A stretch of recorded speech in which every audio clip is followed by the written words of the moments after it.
Well, for more on the emergence of the new APC chairman, I'm now being joined by Felix Morka, who is the APC National Publicity Secretary. Thank you so much for being on the news tonight. Thank you. This one. Congratulations are in order. Yes. A new chairman emerged by consensus, but what informed his choice beyond the optics? A Christian from the Middle Belt. Was this about balancing internal pressures? Well, yes. It's about that. Quite apart from the, I think, the extreme suitability of the individual himself, Professor Yuval. Now, I'm sure you know, and maybe our viewers also will recall, that for some time we had these agitations by our party members and leaders from the North Central zone who have made their case that the position of the national chairman, which was zoned to them originally at the last convention, belonged to them, and that if there's any transition, any vacancy, that they should be permitted to fill that vacancy. I think, today's outcome is actually, again, in response to that agitation. So, by the emergence of our new national chairman, we have also attended that outstanding agitation by, our people, from that district.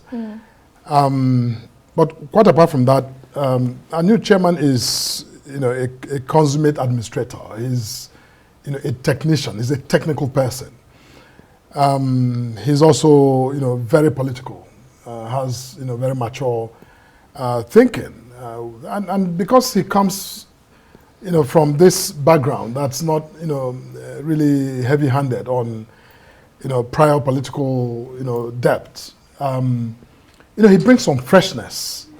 He's a breath of fresh air for us. He's a younger person who can relate with, across generations of members of our party, who we hope and I think have reason to be confident will be a uniting force. Okay. For our party. But for some, wouldn't that be exactly what will work against him? Yes, is a breath of fresh air, unprecedented, because historically your chairman brought something to the table. Past governors, they have, the machinery behind them, but here's an engineer, a failed governorship bid, worked in rec before. Apart from the breath of fresh air, what exactly will he bring to the table, to commandeer a party in government going into a critical election in about 2 years? Political leadership, especially party leadership, particularly of the APC, it's not, a sole, situation. It's not a sole administrator kind of thing. The party is completely staffed with, it's star-studded, if you will, of people who have done everything from, the top to the bottom. From our vice president, people who have held, high offices. Our national chairman is just one individual who is, at the apex. Without a political base. He has a political base. He contested for the office of governor. And didn't win. No, he didn't win, especially after the Supreme Court verdict. Does not mean he doesn't have a political base. He has a solid political base. That election was keenly contested. If he wasn't, he wouldn't, have pursued his, claims in court. That, also led him to the Supreme Court. I think that in 2025, we must, begin to rethink our conception of political weight and leadership. We're talking about, all of us every day, we talk about the need to let the younger people, in fact, project and take the reins of leadership. APC is setting the pace in that regard. We have just handed the chairmanship of our party, of the ruling party, to someone with the, pedigree that we are discussing. More importantly, he's somebody who connects with, generations up and down. Younger people, older people, who I think has done well for himself to command the respect of everyone, both the big and the upcoming in the party. So he sits in that vantage position now to redirect the energy of the party towards more lofty heights. I imagine that is part of his brief, but what exactly will it be?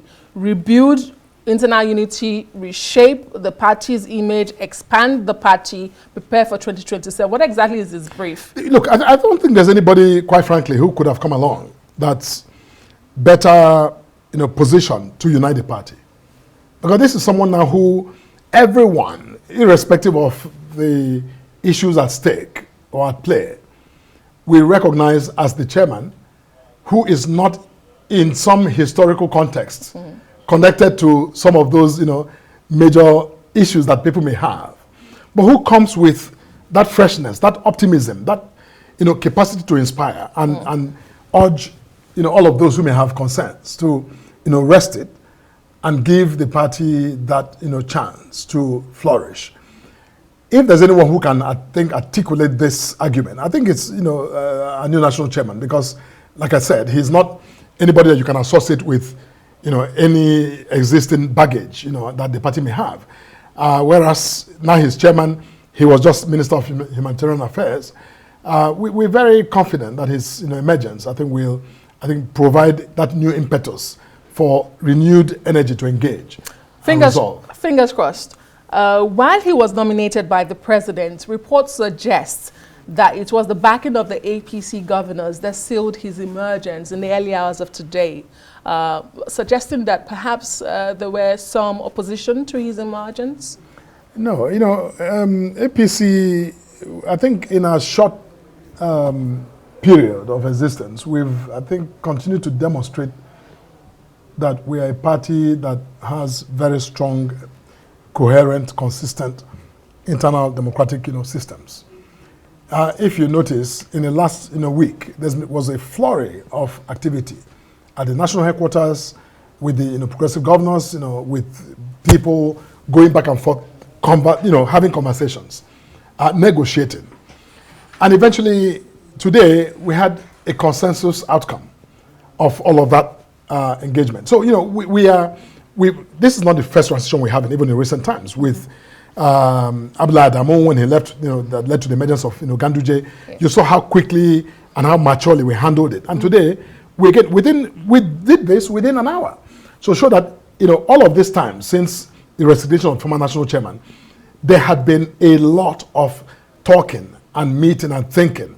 So that today was simply just to see the deal. To see the deal, basically. Okay, but on this new chairman. Indeed, historically, your chairmen have emerged through consensus, but some say that is not really about democratic competition and participation. Is okay, on the one hand, to strengthen unity of the party, but it does discourage open participation and contests.